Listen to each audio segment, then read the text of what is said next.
Ah,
bonjour à tous et toutes, à toutes et tous plutôt.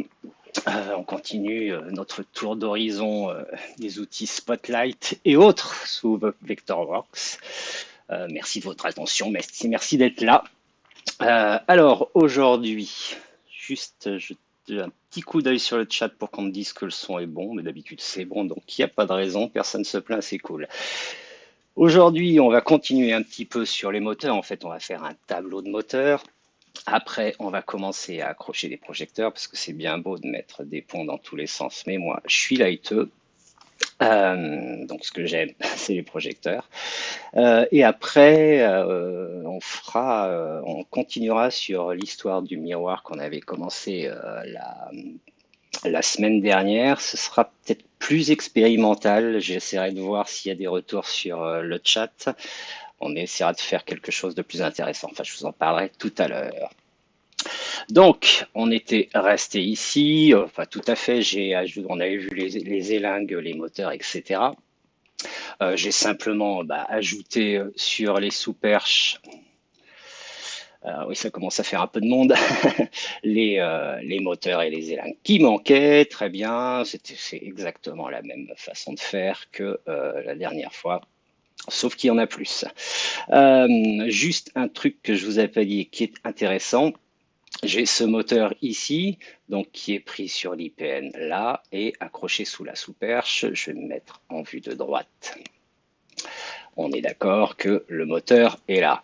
Alors, si je me mets en vue de face, esthétiquement, d'avoir le moteur ici, j'ai connu beaucoup mieux. Alors ici, il y a dans, dans les options du moteur, pardon, il y a la possibilité de mettre la position du treuil, qui dans le métier appelle un moteur treuil, ok. Non, je vais pas la refaire cette fois-ci. Euh, on peut mettre donc le moteur en haut, c'est-à-dire tête en bas. Donc là, je clique. Alors là, il est caché par l'autre, mais si je me mets à droite, vous voyez que le moteur est tête en haut. Donc c'est ce que j'ai fait partout sur la sous-perche. Ah non, tiens, bah, il y en a un ici. Ah, bah, je vais le reprendre tout de suite. Je pense même qu'il y en a deux. J'ai dû les oublier. Non, il n'y en a qu'un. Hop, et je le mets en haut. D'accord. Donc là, comme ça, on a quelque chose quand même de plus esthétique, même si, bon, bref, on va pas s'étendre sur la question. Très bien. Pour continuer sur les moteurs. Alors, à partir du moment où j'ai mis, non, on va commencer par faire un petit peu le ménage dans ce dont on n'a pas besoin. Venue up, c'est-à-dire les IPN, maintenant on a accroché nos moteurs, nos ponts. Je cache ce calque. Le menu plan, pardon, le calque plan, évidemment, je le garde, le sous-perche aussi. Le plan sol, non, j'en ai pas besoin. Prod, non, on va même pas le prendre, ce sera plutôt pas mal comme ça, ouais, ouais, ouais. Et venu aussi, quand même, je vais le garder. Quoique, allez, non, on va partir sur quelque chose du plus épuré possible pour ne pas être gêné. Alors, à partir de là, j'ai donc mes élingues, j'ai donc mes moteurs.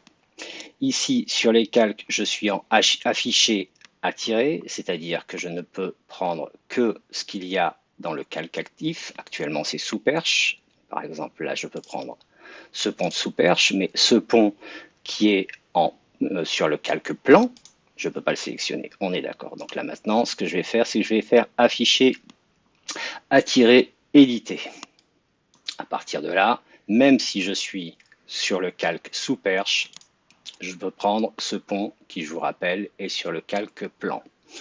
Ok, très bien. Alors, ce qui va me permettre de prendre tous les moteurs, même si j'ai travaillé sur le calque sous perche ou le calque plan. C'est là où je veux en venir.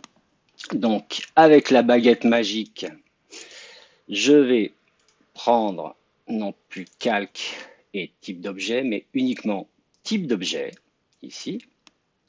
OK. Je clique sur un moteur et pum, ils sont tous sélectionnés. Donc ce que je vais faire, c'est que je vais me créer un nouveau calque qui va être un calque rig. Ce sera plus facile pour cacher tout ça et les rendre visibles, vous avez compris. Donc là, calque, on va avoir le petit bug, voilà, de cette version SP3 en français. Et le calque, je l'appelle rig. D'accord. Ici, il s'est mis tout en haut, ce qui est le normal. Moi, je vais le faire passer sous Venue Up. Oui, sous Venue Up. Voilà. À partir de là, je peux le cacher. D'accord. Je vais faire autre chose avec ces moteurs, c'est que je vais les mettre dans une classe hoist. Bonjour le bug. Pardon. Rigging. Alors, est-ce que je l'ai déjà fait? Je ne sais pas, on verra. Rigging hoist. D'accord. Ok, oui, évidemment, ça existe déjà. C'est pas très grave. Alors, à ce moment-là, ce que je fais, soit je le prends par ici, soit je le cherche ici. Voilà, il est en effet ici. Clic droit, attribuer à la sélection. Et maintenant, mes 44 treuils, non, je dis rien, sont dans la classe Rigging Hoist, ce qui fait que je pourrais cacher uniquement les moteurs. On est d'accord là-dessus? Très bien. On va faire la même chose pour les élingues. Donc pareil, baguette magique, je suis, c'est pas marqué là, mais vous me croyez sur parole, j'ai gardé les réglages qui étaient type d'objet. Je sélectionne tout ce beau monde, je les mets dans le calque rig et je vais créer ici, si c'est pas fait, ce que je vais vérifier, allez, est-ce que j'ai un rigging bridle? J'ai pas encore un rigging bridle. Donc nouvelle classe, le bug bonjour, rigging bridle. I speak English fluently, almost. Ok, non, ça, j'ai pas besoin de définir des attributs par défaut, ça ira très bien comme ça. Voilà, donc à partir de là, je vais pouvoir cacher ma couche bridle. Alors, toujours avec l'outil magique qui est visibilité, je clique sur la flèche, je clique sur les bridles et boum, j'ai masqué les bridles, les élingues. Très bien. Je vais me mettre sur le calque rig. Cette fois-ci, je me mets dans afficher, attirer. De cette manière, je ne vais pas être embêté par les ponts, par exemple, que je peux pas sélectionner hein, si je fais tout ça. Bon, enfin, vous avez compris, je ne vais pas y passer 3 heures. Même non, je vais même mettre afficher tout, c'est-à-dire qu'il n'y aura pas d'attirance, ça ira aussi bien.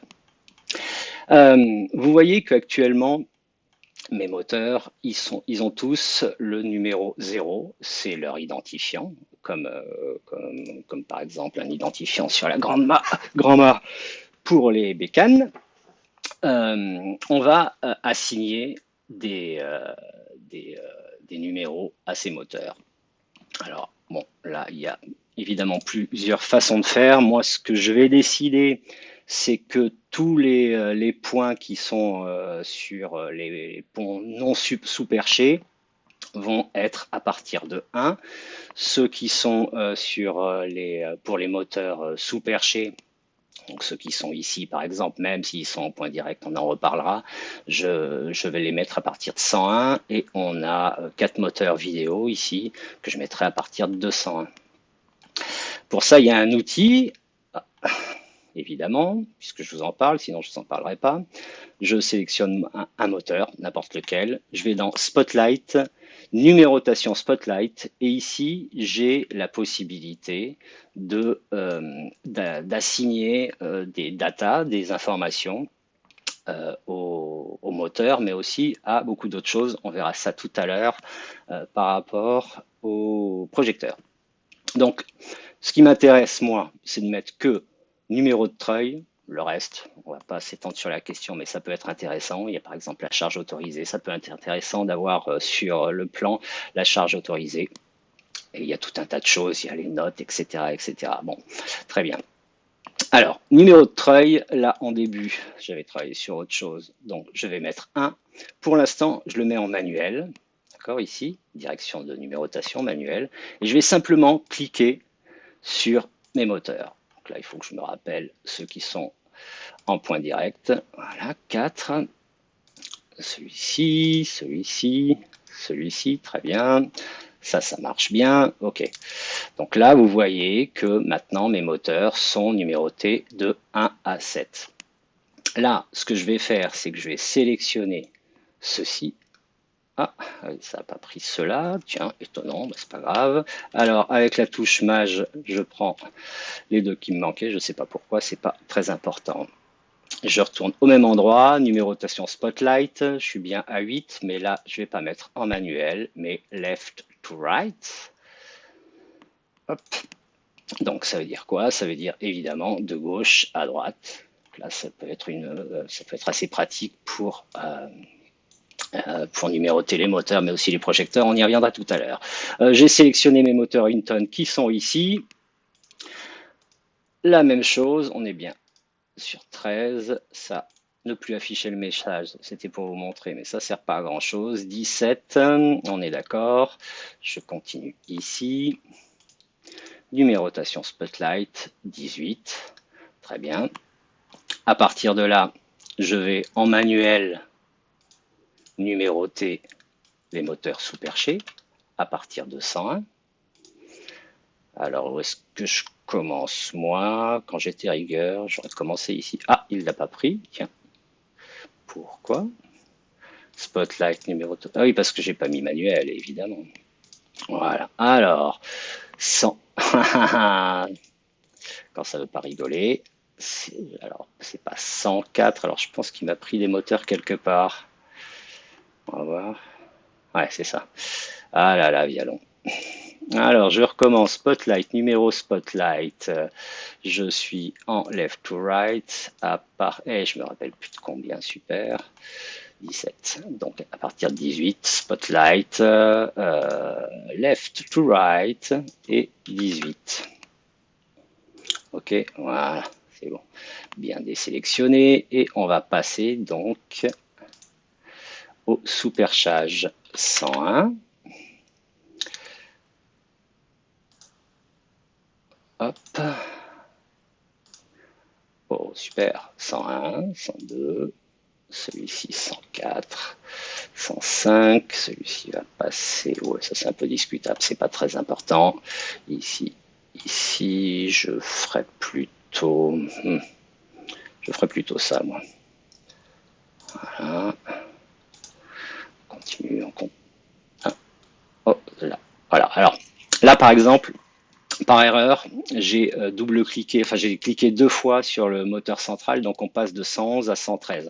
Alors, je pourrais cliquer sur l'espace libre et retourner dans Spotlight, mais si je fais Tab, j'ai moyen de déterminer quelle est la prochaine valeur de cette data, oui, c'est ça.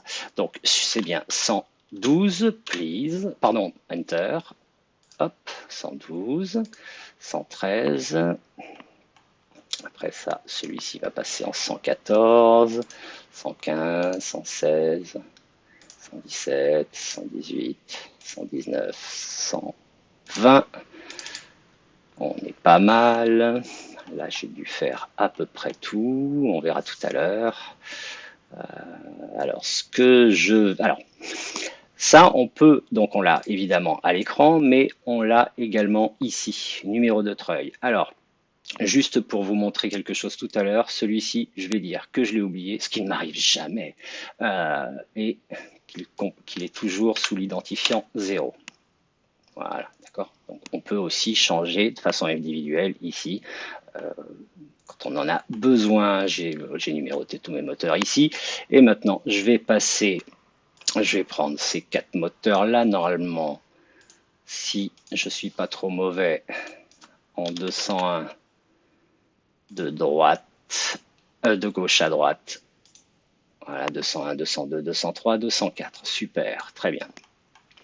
Alors, à partir de là, je vais créer un tableau.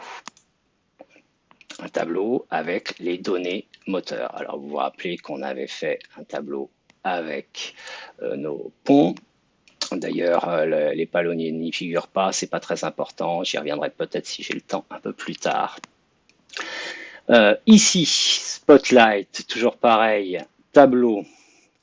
Alors, j'ai 2 tableaux qui se rapportent au treuil, au moteur. J'ai créé une légende de treuil, on va commencer par ça. Vector me dit de cliquer à un endroit du plan pour placer la légende. Alors, ça, c'est assez intéressant. Il me met les fonctions, light, vidéo, d'accord. Le tonnage, une demi-tonne. Alors, une question, c'est pourquoi c'est en anglais alors que je suis sur la version française. Allez, je ne vais pas commencer à faire le mauvais esprit, s'il te plaît, s'il te plaît. Donc 500 kilos, 250, etc., etc., une tonne. Et aussi la position du moteur. Down, c'est vers le bas. Et up, c'est vers le haut. Incroyable, non? Et directement, Vector va faire une hachure, des hachures sur le symbole des moteurs qui sont tête en haut. D'accord? Très bien. Ça, c'est une chose. Alors, un truc à savoir, et ça, je trouve ça un petit peu discutable, c'est que ici, c'est pas un tableau. En fait, c'est simplement une sorte d'aide qui va prendre les symboles et mettre à côté ce que c'est. C'est-à-dire que si je rajoute un moteur qui est par exemple pour de la scénographie, un moteur 125, eh bien cette légende ne sera pas updatée. Ça, je trouve ça dommage. On aimerait que ça puisse être possible. Bon, c'est pas très grave. Il y a pire dans la vie. Donc ça veut dire à chaque fois qu'on rajoute des moteurs qui sont différents, qu'il va falloir refaire cette manip. Bon, voilà, à savoir. Très bien. Donc ça c'est pour la légende. Je retourne dans Spotlight, tableau et créer un tableau de treuil. Hop. Ici j'ai ce menu qui s'affiche. Alors moi, tableau de treuil, je ne sais pas si vous avez compris, mais ça ne me parle pas. Tableau moteur. Voilà, ce sera le nom du tableau. Et ici, je vais déterminer les informations qui vont être prises dans ce tableau. Alors, le numéro de treuil, oui. Le type de treuil, oui. La charge autorisée, allez, on va la prendre. Fonction, oui. Fabricant, oui. Position du treuil, non, ça c'est pas très intéressant en tout cas pour moi. On a la possibilité d'avoir dans le tableau la hauteur du crochet haut, Z axe crochet haut, pourquoi axe, je ne sais pas. Et la même chose pour Z axe, et la même chose pour la position du moteur bas, je vais pas y arriver, du crochet bas. Ça je le prends.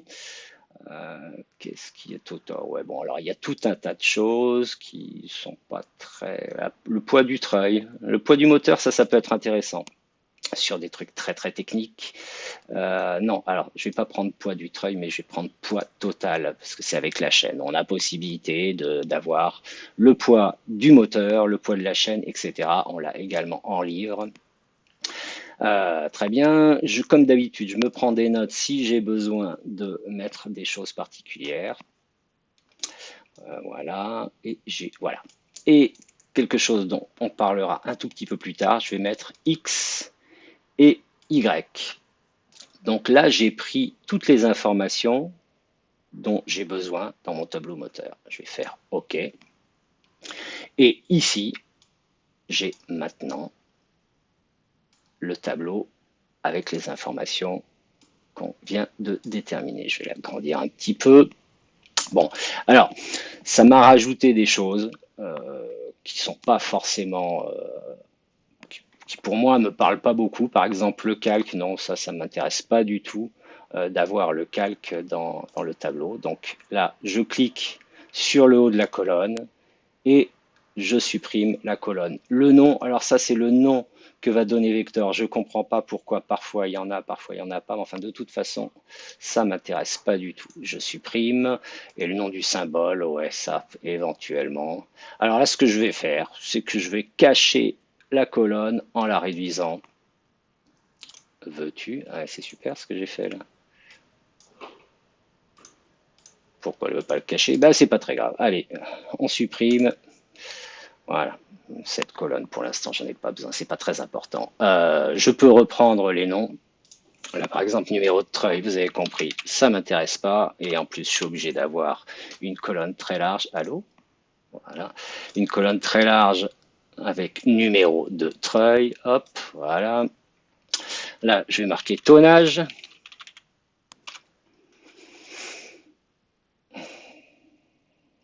Charge autorisée et tonnage, c'est la même chose. Bon. Allez, charge. Non, peu importe.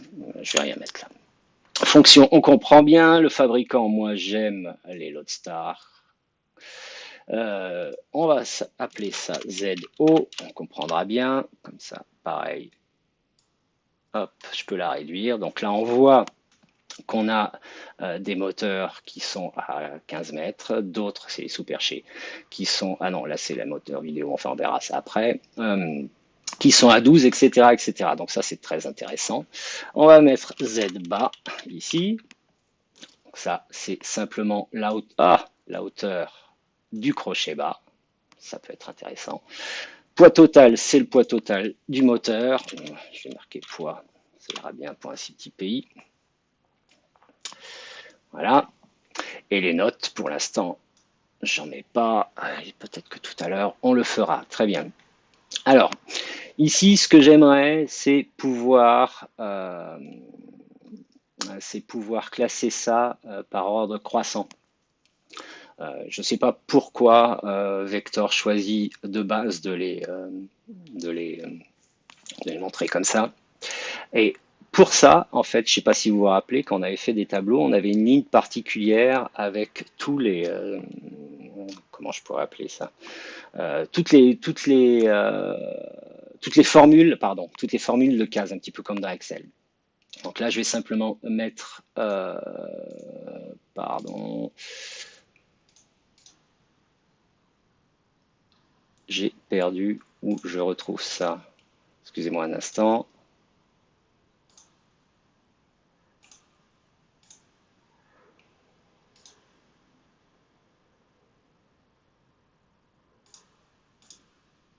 Ah oui, voilà. Non, pas du tout. Bon, alors ça c'est super. Comment se fait-il? Bon.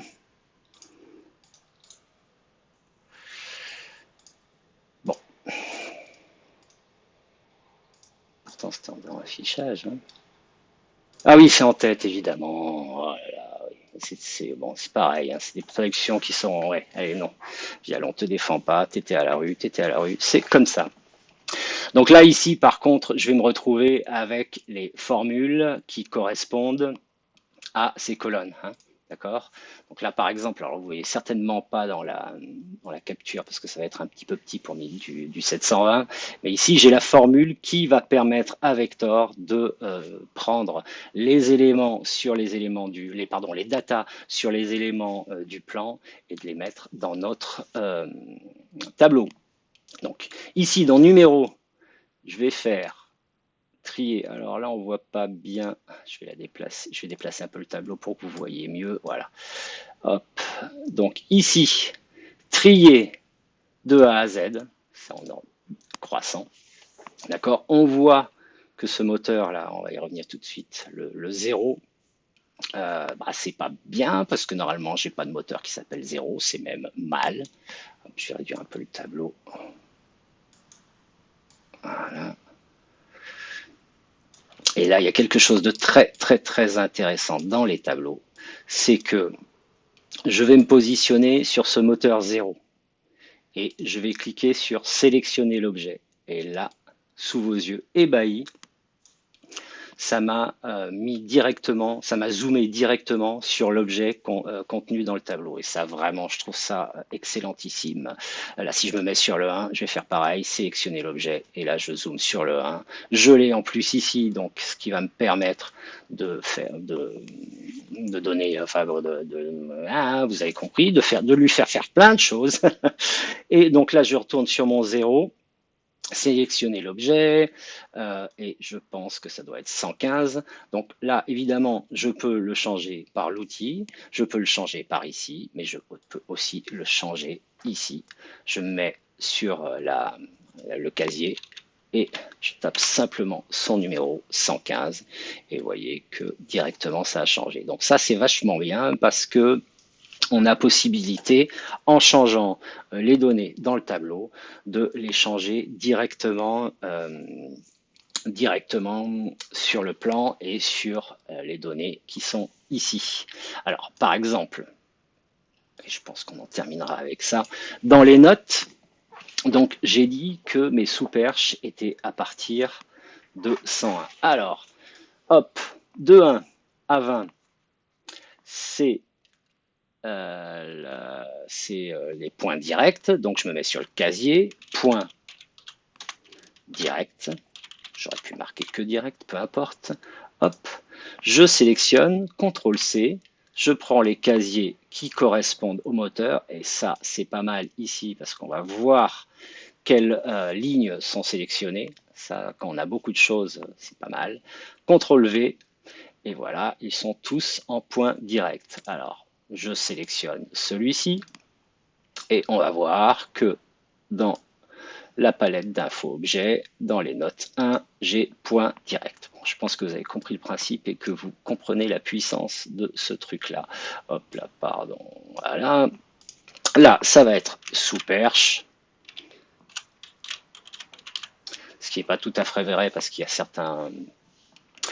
certains moteurs qui sont pas que sous-perchés, enfin qui sont en point direct mais qui servent à la sous-perche, c'est pas très grave, c'est juste pour l'exemple. CTRL C, voilà, je prends tous les moteurs, enfin oui, les lignes qui m'intéressent. J'en ai oublié une, c'est pas grave, CTRL V, je la fais en 2 fois. CTRL V, sous-perche. Là, les moteurs, on va juste imaginer que les moteurs vidéo étaient en palonnier. Voilà. CTRL C, CTRL V. D'accord? Bon, très bien. Rapidement, je vous ai parlé, parce que je voudrais vraiment qu'on passe au projet, oui, il y a déjà une demi-heure qu'on s'amuse. Je vous ai parlé de ces X et Y. Alors, on va regarder ce que c'est. Hop. Je vais sélectionner tous mes moteurs. Hop. Je vais aller dans étiquette de données. D'accord? Ici.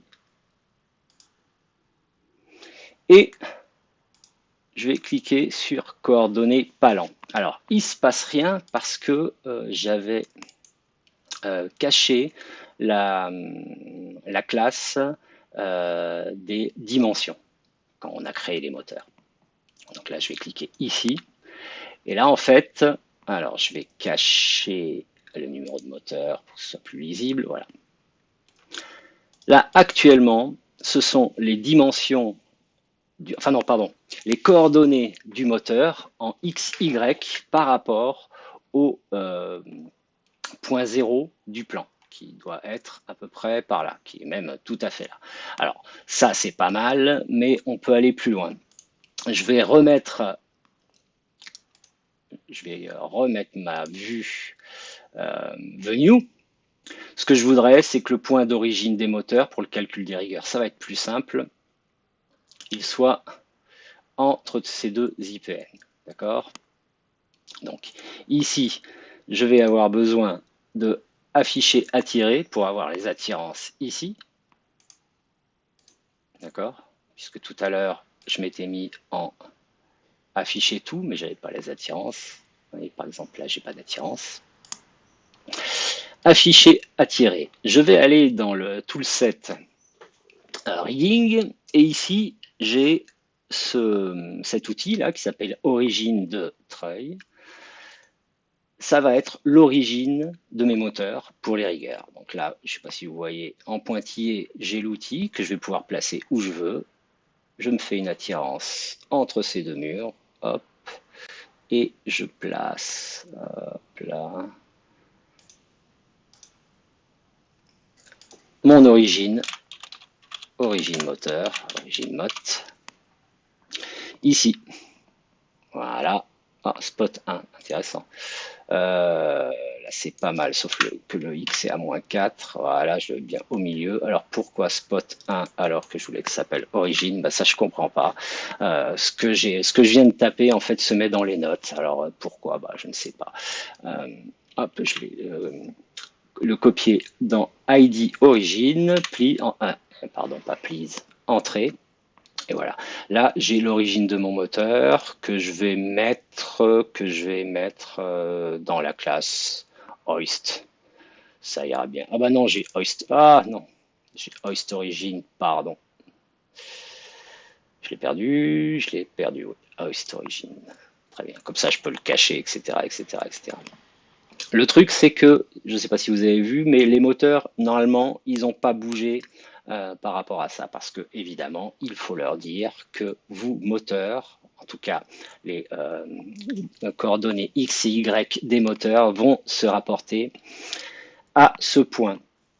Euh, Ce qui veut dire qu'on pourrait aussi avoir, et ça c'est intéressant, plusieurs points d'origine suivant ce qu'on a à faire. Par exemple, on peut imaginer qu'il y ait des rigueurs pour le son, des rigueurs pour la lumière qui n'ont pas le même point d'origine. Ça se tient. Très bien. Donc je vais prendre mes moteurs, hop, et je vais lui dire, bah, il a pris directement parce qu'il n'y en avait qu'un. Mesurer à partir de origine moteur. Vous voyez? Donc là, je peux, à partir d'origine du dessin, voilà, vous voyez que les données ont changé, et à partir de origine moteur. Pas mal. Donc ça, c'est très intéressant. Alors, je vais vous passer tout ce qui est mise en forme, etc., parce que cet outil est encore pas très très abouti par rapport à ça. Je veux pas trop vous perdre, surtout je vais mettre des projecteurs. Donc voilà, je pense que j'ai fait le tour de ce que je voulais vous raconter à propos des moteurs et des élingues. Et maintenant, on va passer. Non, qu'est-ce que j'ai oublié? Non, je pense que j'ai rien oublié. Le tableau, on l'a pas mis sur le plan pour l'instant, mais on le mettra dans les planches d'impression quand on mettra en forme, si on a le temps avant de pouvoir sortir de chez nous, quand on mettra en forme notre plan. Donc le rig, j'en ai plus besoin, je vais me mettre sur la vue plan. Le rig, j'en ai plus besoin. Pour l'instant, ça va être, je vais faire des choses très simples et je vais travailler uniquement sur ces ponts-là. Donc j'ai caché le sous-perche. Venu, je le garde en grisé. Allez, soyons fous. Très bien. Donc, à partir de là, j'ai bien un pont de contre, mes deux ponts de contre, et je vais mettre des projecteurs dessus. Alors, gestionnaire de ressources. Au hasard, je vais chercher mégapointe. Donc, je suis allé dans le casier, j'ai tapé mégapointe. D'accord. Et là, Vector regarde dans toutes les bibliothèques, soit les bibliothèques internes fabricants, soit les bibliothèques utilisateurs.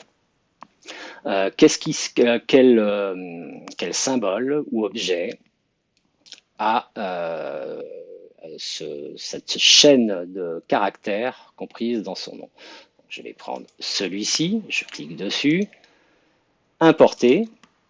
Là, c'est la hiérarchie de mon document qui s'est ouverte. Sélectionner le dossier cible. Pour l'instant, j'ai pas de dossier Light ou Projo. Je vais en faire un tout de suite. Moi, je l'appelle Lights. Hop. Voilà. OK. OK. Je retourne vite fait dans mon gestionnaire de ressources pour que vous puissiez comprendre.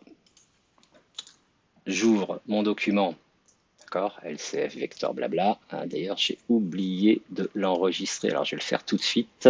Je vais l'enregistrer sous. Au lieu que ce soit start, fin. Voilà, excusez-moi. Je retourne donc dans mon gestionnaire de ressources. Enfin, j'ouvre l'arborescence. J'ai light avec ce symbole. Alors, si je le prends et que je fais glisser comme ça, c'est un symbole 2D, 3D. En fait, un symbole comme n'importe quel symbole de Vectorworks. Alors, c'est possible. Je connais de très très grands éclairagistes, notamment un dont le nom commence par B et finit par B, mais je vous dis pas qui c'est, qui ne travaille que comme ça. Et je pense que personne se plaint de ses plans. Moi, je trouve ça pas bien. En tout cas, je n'aime pas. C'est pas ce que je veux faire. Et surtout aussi avec ça, on aurait fini à peu près dans 10 minutes. Donc, je le supprime. Et au lieu de le faire glisser comme ça, je vais double-cliquer dessus. Bon, alors, Vector, au départ, sur une fraîche install, nous met tout un tas de boîtes de dialogue qui m'insupportent un petit peu. Alors, je les avais réactivées pour vous montrer. Ne plus afficher cette boîte de dialogue, parce que ça, je sais ce que tu me racontes, bonhomme. Alors, à partir de là, je mets ce projecteur, je vais le mettre ici, et je peux lui donner, enfin, il faut que je lui donne une direction. Je vais mettre ça ici. On va regarder. Donc, on a ce projecteur. Et là, vous voyez, alors je vais cacher l'explorateur dont j'ai plus besoin. Là, vous voyez toutes les données possibles. On y reviendra la prochaine fois. De ce projecteur. Alors très rapidement, on peut par exemple mettre le mode. Alors la traduction, ça a été modèle. C'est super, super les gars. Le mode d'un projecteur s'appelle modèle. Ça pour se perdre. Bon, enfin bref, vous commencez à me connaître et vous savez que je mâche pas mes mots par rapport à ces,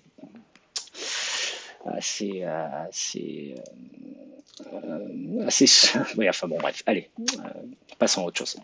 Donc la modèle, en fait, c'est le mode du projecteur. Donc robe, méga, pointe, mode. D'accord. Ici, je vois que l'empreinte DMX, c'est 39. Je ne sais pas si vous le voyez ici. Et si je me mets en mode 2, en mode 2, hop, on est passé à 34. On va le laisser en mode 2. Bon, très bien. Très rapidement, et on développera plus tard, on va regarder ce qu'on peut faire avec les rotations qui sont ici. Parce que ça, c'est une des belles nouveautés de cette version 2020. Avant, c'était assez compliqué de faire des rotations autres que la rotation plan sur ce genre de symbole. Et maintenant, à la demande de beaucoup d'utilisateurs, ils ont vraiment transformé ça et ils ont fait un truc que moi, je trouve plutôt pas mal. Donc là, en fait, actuellement, notre projecteur est bien au point zéro, d'accord, et tête en bas, c'est-à-dire qu'il est sous le sol. Je vais le faire tourner.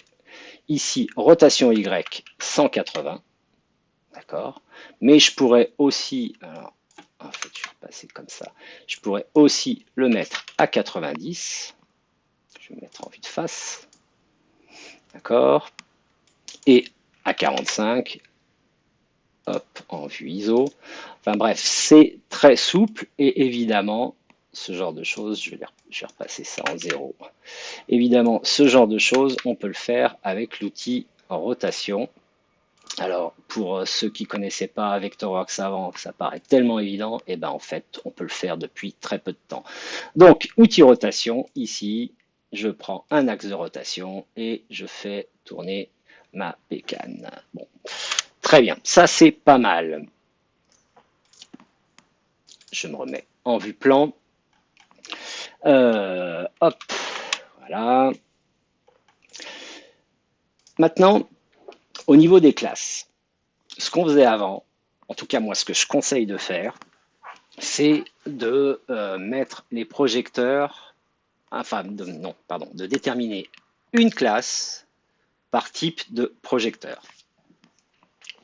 Alors, on peut tout à fait faire nouvelle classe. Bonjour le bug. Lighting, parce que j'ai l'habitude de les classer comme ça. Je vais appeler ça MP, M pointe, parce que je ne sais pas si. Voilà. Pointe, non, pointe. D'accord. Ok, les attributs, j'en ai pas besoin. Ça, c'est une première chose. Alors ça, c'est vraiment bien. Ok. C'est la façon old school de faire, on va dire. Il y a autre chose, une nouveauté, enfin une nouveauté, non, ça je crois que c'est depuis la version 2018, c'est pas très important. Je vais aller dans Fichier, paramètres du document, préférences Spotlight. Là, on va y revenir souvent sur ces préférences.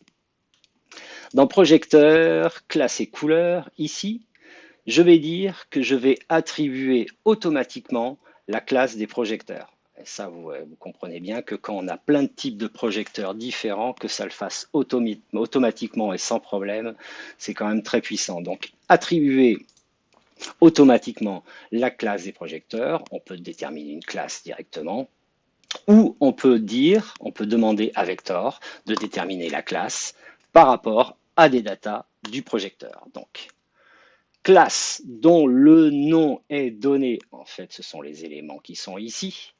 Donc, de base, pardon, il ne faut plus que je dise de base, je le dis trop. Classe dont le nom est donné par type. Type, ce serait projecteur asservi. On en pourrait imaginer avoir un type wash, un type LED, etc., beam, etc., etc. Ok. Moi, c'est pas ce que je fais. Ce que j'aime, c'est vraiment le nom du projecteur comme classe. Donc là, ça s'appelle type de projecteur. C'est ce qu'on a ici. Voyez.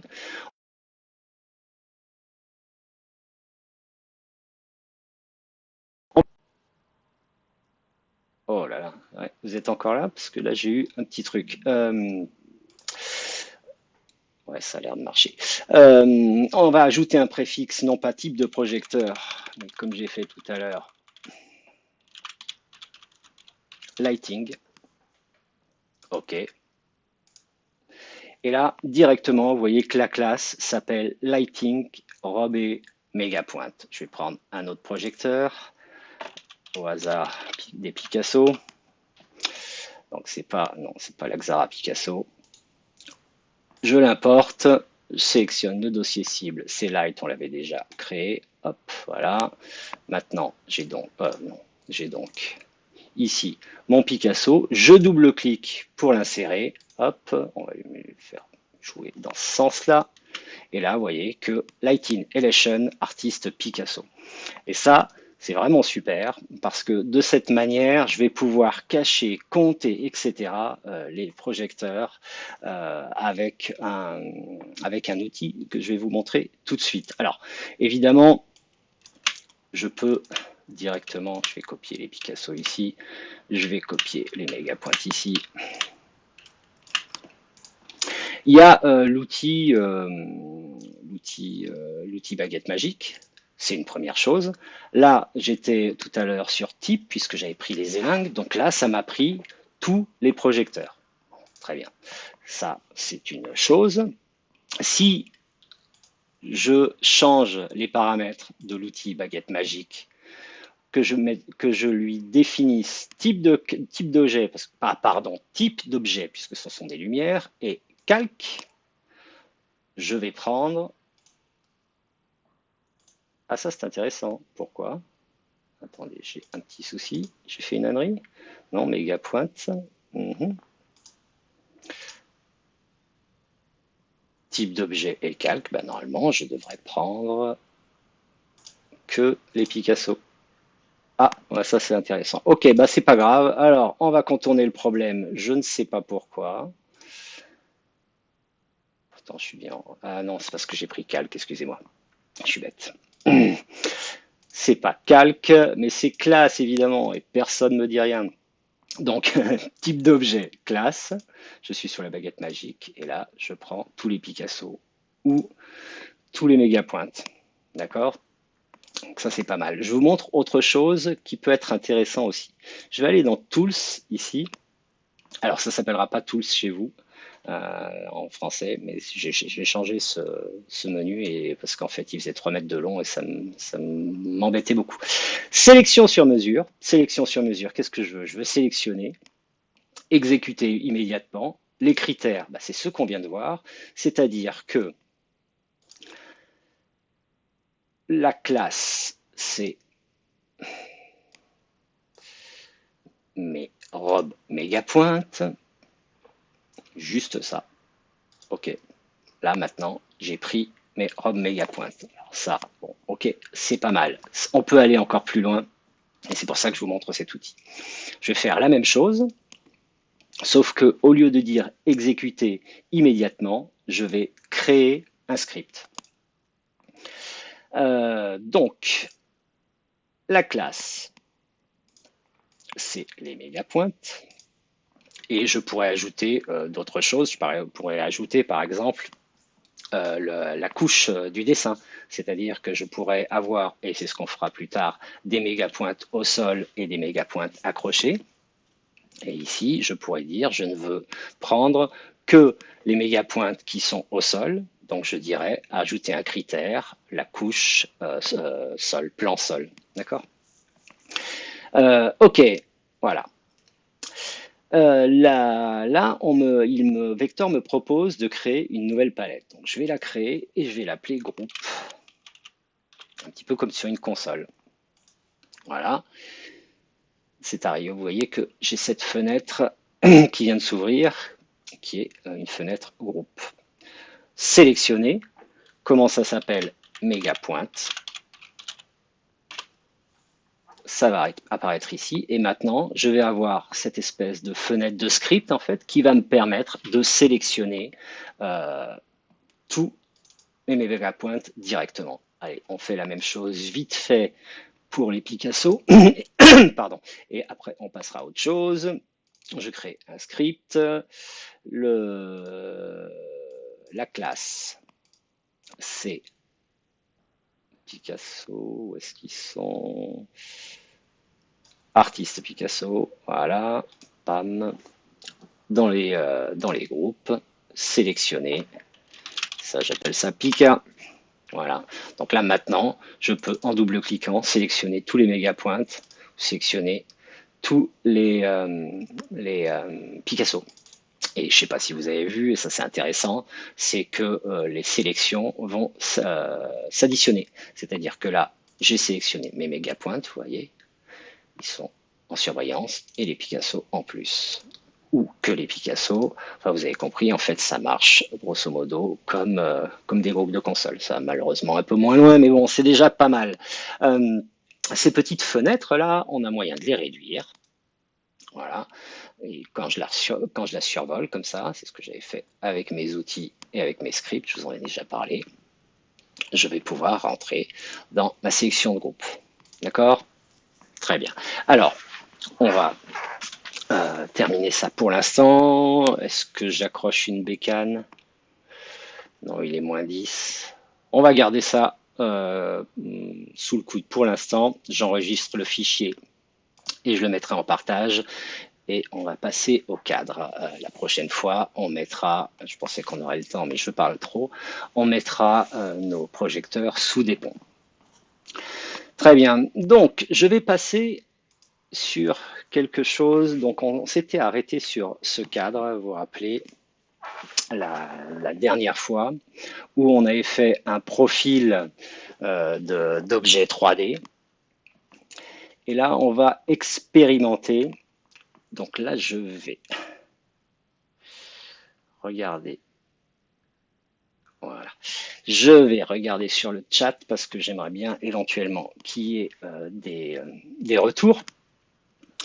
Donc l'idée, c'était de faire un cadre qu'on avait fait la dernière fois. On avait fait un cadre très simple. Et là, évidemment, le metteur en scène m'a appelé en me disant, bon, ton cadre, il est beau, mais je voudrais quelque chose de plus baroque, blablabla, blablabla, ça sent le vécu. Et il m'a envoyé une référence que je vais essayer de mettre. Voilà. Donc on aimerait avoir, alors c'est surtout au niveau de la chape, hein, les fleurs, je les ferai pas aujourd'hui, je pense, ni jamais, mais la forme, on voudrait avoir quelque chose comme ça, quelque chose de plus arrondi, etc. On pourrait tout à fait reprendre directement notre objet, mais là je vais essayer une autre approche avec vous. Alors encore une fois, c'est un petit peu de l'expérimentation, c'est pas quelque chose que j'ai parfaitement en main, donc vous m'en voudrez pas, mais je trouve que c'est pas mal d'essayer ça ensemble. Donc je vais tenter une autre approche. Alors j'avais préparé le document. Euh, je me suis créé en fait trois classes différentes, une le parcours et la section, l'autre le résultat. Et pareil sur les calques, où j'ai un premier calque qui est ce qu'on avait la dernière fois. Alors, très vite. Non, j'y reviendrai après parce que voilà. C'est ce qu'on avait fait la dernière fois entre la forme et le chemin. J'y reviens tout de suite. Ça, c'était le résultat qu'on avait obtenu, il me semble. Oui, c'était ça. Et ça, c'est les éléments. Je vous explique pourquoi j'ai créé ce calque tout de suite. Donc là, on va prendre ce qu'on avait fait la dernière fois. J'ai ces deux objets qui sont sélectionnés. CTRL-C, CTRL-ALT-V, je les copie sur eux-mêmes et je les envoie dans le calque éléments. Comme ça, je pourrais les retrouver. Non, pas TMP. Je pourrais les retrouver quand j'en aurai besoin. D'accord? Comme on les a copiés, on a encore ça. Alors, je vous montre rapidement ce qu'on avait la dernière fois pour ceux qui n'étaient pas arrivés. Enfin, qui n'étaient pas là, pardon, n'importe quoi. On avait donc une forme et un chemin qui est ici. Et l'idée avec cet outil, alors le calcul peut prendre un petit peu de temps, donc j'en profiterai pour boire un coup. Je vais aller dans modèle, extrusion suivant parcours. Hop. Vector me demande ici de sélectionner un parcours. Donc là maintenant, vous voyez, là j'étais en fait sur la forme, c'est pas ce que je veux. Ce que je veux, c'est mon parcours ici et OK. Voilà. C'est ce qu'on avait réussi à faire. Je vais le passer vite fait en OpenGL. Voilà. On avait réussi à faire ce cadre qui était, bon, ma foi, pas si mal. Gestionnaire de ressources, je vais l'envoyer sur l'autre écran, j'en ai plus besoin. D'accord, on va essayer d'aller un petit peu plus loin pour coller à la référence que nous a envoyé le metteur en scène. Excusez-moi 2 secondes, j'ai la bouche sèche. Oh, monsieur Charles Poirier. Oh, monsieur Jean-Michel Joanne.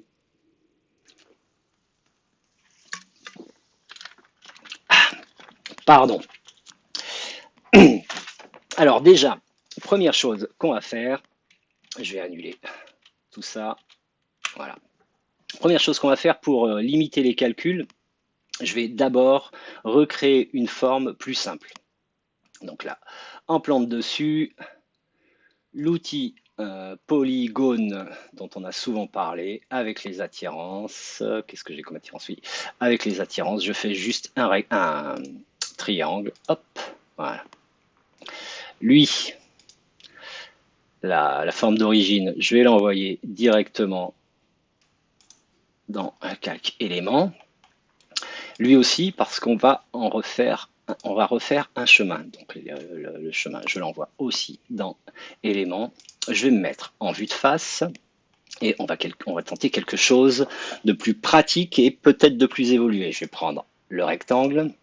Alors, je ne sais pas si vous vous rappelez, mais ce cadre, on le fabriquait pour faire un cadre autour des écrans LED qu'on avait mis au sol.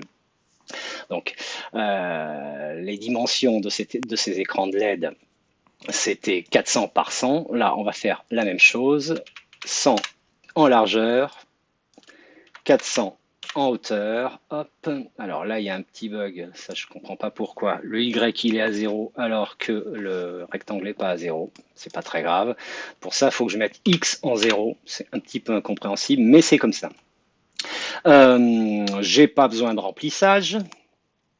Je vais lui mettre, c'est un cadre, donc on va faire une petite couleur marron. Très bien. Là, en fait, je suis en train de créer mon chemin. Je mets en ISO, je prends mon shape et on va regarder si c'est possible de faire ça. Je perds peut-être un peu de temps pour pas grand-chose, mais enfin, c'est pas très grave. Modèle, extrusion suivant parcours. Le chemin, c'est le rectangle.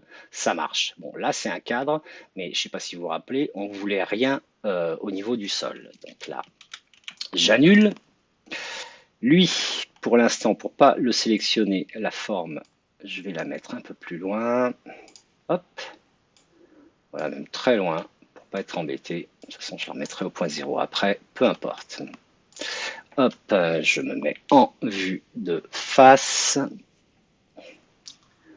Je me mets en vue de face. Allô, Vialon? Oui, merci. Et on va travailler sur notre rectangle. Alors, en fait, j'ai besoin d'enlever ce côté. Pour ça, je vais décomposer mon rectangle. Alors, regardez bien, actuellement, l'objet s'appelle rectangle. Je mets décomposer. Et là, 4 lignes. Alors, il y a quelque chose que je fais, parce qu'en fait, là, ça saute pas aux yeux. Quand je fais ce genre de truc, de choses, j'appuie, je renseigne ici la case afficher la direction. Et on va voir des flèches. D'accord? On va voir des flèches, en fait, par côté. Donc, je vais sélectionner ce côté. Je le supprime. D'accord? Donc là, maintenant, j'ai bien 3 lignes, en fait, 3 objets. Et pour qu'un chemin soit valide, il faut que ce soit un seul objet. Je me remets en vue de face, je sélectionne mes 3 lignes, vous voyez qu'on a les 3 flèches, et là, dans Outils, je vais faire Composer. Et maintenant, je n'ai plus qu'une flèche. Alors, on va travailler déjà sur l'arrondi des angles ici. Alors, il y a plusieurs outils, il y en a un qui est très simple, mais qui pour moi manque un peu de, comment dire, manque un peu de puissance, oui, bon, vous allez comprendre. Ici, j'ai ce toolset arrondi. Je le sélectionne. Je vais sélectionner le côté et son autre côté. Ça va me faire un arrondi en fonction du rayon qui est déterminé ici. Donc là, j'ai mis 10. Hop. Ça, c'est pas mal. Le seul truc, c'est que finalement, on ne peut pas faire grand-chose d'autre avec cet outil. D'accord? Donc là, je vais vous montrer une autre approche qui est un peu nouvelle pour moi, mais que je travaille et que je trouve vraiment puissante. Puissant, c'est le mot que je cherchais tout à l'heure. Je vais aller dans le Reshape Tool, pardon, l'ajustement in French the Text. Ici, je vais pouvoir simplement ajuster les points d'un objet 2D. D'accord? Donc là, par exemple, je suis sur le premier mode qui est déplacer sommet. Je prends ce sommet et je peux le déplacer ici. Ok, jusqu'ici, pas de problème. C'est plutôt pas mal. Enfin, c'est plutôt habituel. Si je me mets sur le deuxième mode, là, ce sont les côtés que je vais déplacer. Voyez? Là, je déplace en fait le côté haut. Bon, ça m'intéresse pas plus que ça. En tout cas, c'est pas ce que je veux faire là. Et beaucoup plus intéressant, ici, je vais pouvoir changer l'état des sommets. D'accord? Le sommet habituel, c'est ce premier mode qui est angle. J'ai un deuxième mode qui est sommet de Bézier. On l'avait utilisé pour faire des courbes. C'était évidemment pas avec l'outil ajusté, mais avec un outil Polyline. Non, pardon, pas Polyline. Il s'appelle comment en français? Si, Polyline, etc., etc. On avait parlé de ces modes. Il y en a un qui est intéressant ici, qui est sommet arrondi, qui va être déterminé par le rayon quand j'ai cliqué sur préférence arrondi. D'accord? Donc, je me positionne sur le mode sommet arrondi. Là, j'ai mis, pardon, excusez-moi, le rayon est de 10 centimètres et je vais cliquer sur le sommet. Là, pas mal. Je vais faire la même chose de l'autre côté, d'accord? Et par rapport à l'outil de tout à l'heure, l'outil arrondi, ici, je vais avoir beaucoup plus de possibilités pour rectifier mon objet. Donc, par exemple, je vais me positionner sur ce point. Alors, il y a plusieurs façons de sélectionner les points. On peut directement, je vais dézoomer pour que vous compreniez bien, on peut directement se déplacer sur les sommets, directement dans, dans la fenêtre d'info d'objet. Alors regardez bien, si j'appuie ici sur ce triangle, vous voyez que ce point a, et si j'appuie au milieu, je vois sur quelle sélection je suis pas très clair, je crois. Hop, on va se rapprocher pour que vous voyez mieux. Je suis sur ce point, je me déplace, hop, je suis sur ce point. C'est pour ça qu'en fait, la direction d'une ligne est importante. Là, je vois quelque chose qui s'apparente à un troisième point, mais je ne peux pas le sélectionner. En fait, c'est pas un point, et ça, c'est assez discutable. J'aurais adoré que les gens de Nemetschek le mettent dans une autre couleur. C'est l'axe du côté, ce n'est plus le sommet. Alors, c'est intéressant parce que notamment quand on utilise les courbes de Bézier, ce point on va les utiliser tout de suite. Ah, pardon, on va les utiliser tout de suite. Ce point est relativement primordial. Mais j'aurais vraiment aimé qu'il soit dans une autre couleur parce que quand on a beaucoup de points, on est complètement perdu. Donc, je suis ici. Vous voyez? Donc ça, c'est la première façon de sélectionner le point. Alors, je vais le prendre ici. Là, j'ai le rayon. On va par exemple imaginer que je veux 8. Vous voyez que le rayon, j'ai adapté mon rayon par rapport à ce point, ce qui était complètement impossible avec l'outil arrondi, en tout cas à ma connaissance. Ici, ça me met le type de sommet. Alors, je vais pas trop... Non, je verrai ça après. D'accord. Donc là, j'ai un rayon de 8, ça me va bien. Je vais faire la même chose sur le suivant, donc, que j'ai appelé par là, mais que je peux aussi appeler en cliquant droit dessus et sélectionner point de contrôle dans la palette info objet.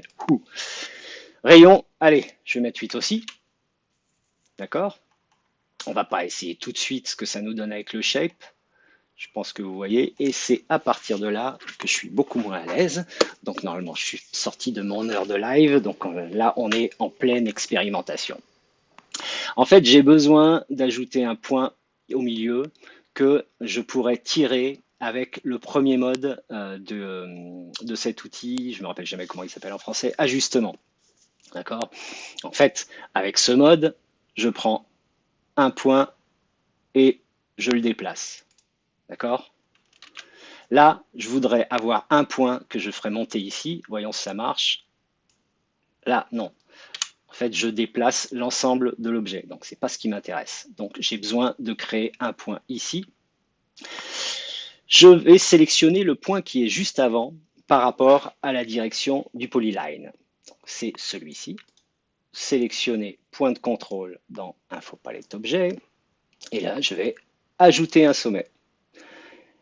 Et ça, c'est là où c'est vraiment très discutable, cette représentation graphique. En fait, il ne s'est rien passé. Sauf que si je clique pour mettre en surbrillance le point, en fait, Vector m'a créé un point au milieu de ce segment. Ce qui veut dire que ce point, normalement, je vais pouvoir le déplacer. Ça, c'est pas mal. C'est pas exactement ce qu'on veut. Pour l'instant, je le déplace parce que si je regarde, c'est un sommet d'angle. D'accord. Voyons si par exemple je mets un sommet arrondi. Alors là, il y a un petit bug à chaque fois, ça je ne comprends pas. En fait, ça va m'enlever le trait à côté. Alors j'ai trouvé une astuce. J'inverse le sens. Ouais, ben là, ben là, ça marche pas. Ah non, non, pourquoi tu me fais ça? Bon, alors je vais pas passer par là. On va passer par ailleurs. On va essayer de se faire ça avec cet outil-là. Donc là, c'est le troisième mode qui va me permettre de changer à la volée les types de côtés, les types de sommets. Là, pour l'instant, mon sommet, c'est un sommet d'angle. Là, hop, je l'ai transformé. Je me remets dans le premier mode. Et là, vous voyez qu'on a quelque chose d'arrondi. On commence à se rapprocher de ce qu'on voulait. Je vous promets, j'en ai pas pour très très longtemps. Là, le seul truc, je vais rouvrir la référence. Voilà. Là, on veut en fait une ligne ici, un arrondi, une ligne ici. On va essayer de se le faire. Donc, je vais annuler les transformations pour retourner. Ah oui, alors le Reshape Tool, l'ajustement, on peut l'avoir en double-cliquant sur l'objet. Non, non, oui, voilà. Très bien. Alors, pour ça, en fait, il va falloir qu'on se crée un point ici. Je vous rappelle que ça, c'est pas un point, c'est le côté entre ces deux points. Encore une fois, j'aimerais une couleur différente, blablabla. Tu te répètes, Vialon. Donc, il va falloir que je crée un point ici et un point ici pour pouvoir monter ce point arrondi ici. Vous me suivez? Très bien, allons-y. Donc, je sélectionne ce point. Je vais ajouter un sommet. D'accord? Là maintenant, ceci est devenu un point. Oui, je sais. Je sélectionne le point du milieu. Sélectionner point de contrôle, blablabla. Bla, bla, bla, bla. Ajouter un sommet. D'accord? Là, maintenant, ça, c'est devenu un point. Et si je me mets ici et que je prends, hop, voilà, mon point, je vais pouvoir faire l'arrondi qui nous intéressait. D'accord? Alors, on ne va pas aller plus loin parce que là, j'ai déjà dépassé un petit peu. On va juste regarder ce que ça donne avec la forme triangulaire. Voilà. Donc là, je la prends. Je vais la mettre directement à 0. Enfin, pardon, sur le point 0. On est d'accord. Et là, il n'est pas dit que ça marche. On va voir. Je prends les deux objets. D'accord.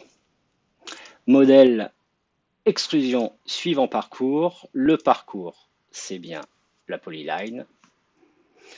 Ici, ça a marché. C'est pas si mal. Alors là, ça a marché avec notre triangle. Alors, je vais annuler. Je vais copier ça, CTRL-C, sur lui-même, CTRL-V, que je vais mettre dans le calque élément. Et je vais aller chercher ma forme, celle qu'on avait faite la semaine dernière, qui est plus évoluée, hop, qui est ici.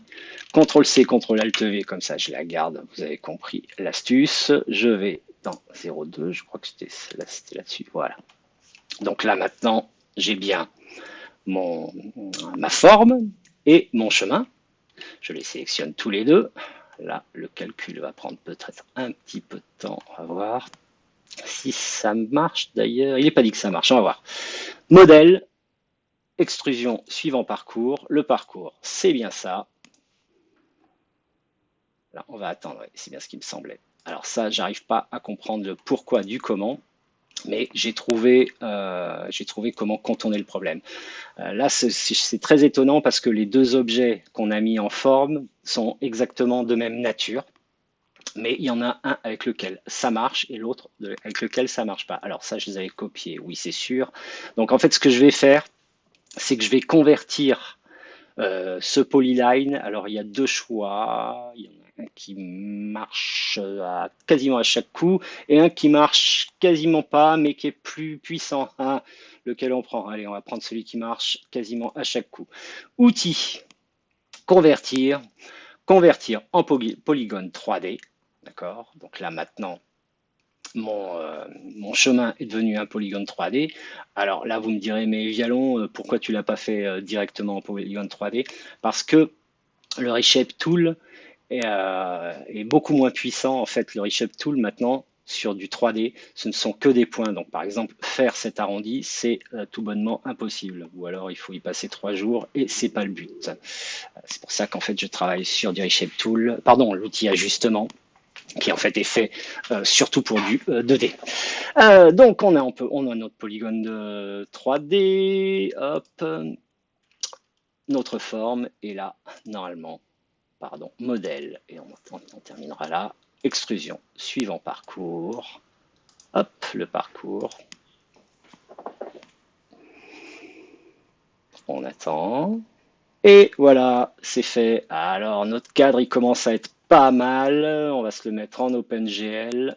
En fait, j'avais dit que je regardais sur le chat, mais je regarde rien du tout. On se le met en OpenGL, on va lui mettre une texture, la texture qu'on avait choisie la dernière fois, là, texture or. Allô? Voilà. L'échelle 5 pour avoir justement un peu de texture. J'ai perdu ma souris. Ah, c'est pas vrai, voilà. Je m'approche, voilà, j'ai un petit peu de texture. Donc vous voyez que notre cadre, bah là, pour l'instant, il est pas mal. Euh, je vais annuler tout ça et on revient, on continuera la semaine prochaine parce qu'on va encore. Alors là, je fais du CTRL Z dans tous les sens. Là, ça, non. Voilà. Euh, on continuera la semaine prochaine pour continuer dans le modeling de ce cadre que je trouve relativement intéressant. Voilà, bah écoutez, je vous remercie de votre attention. Un petit coup d'œil sur le chat. Je crois que... Ah ouais, j'ai carrément débordé.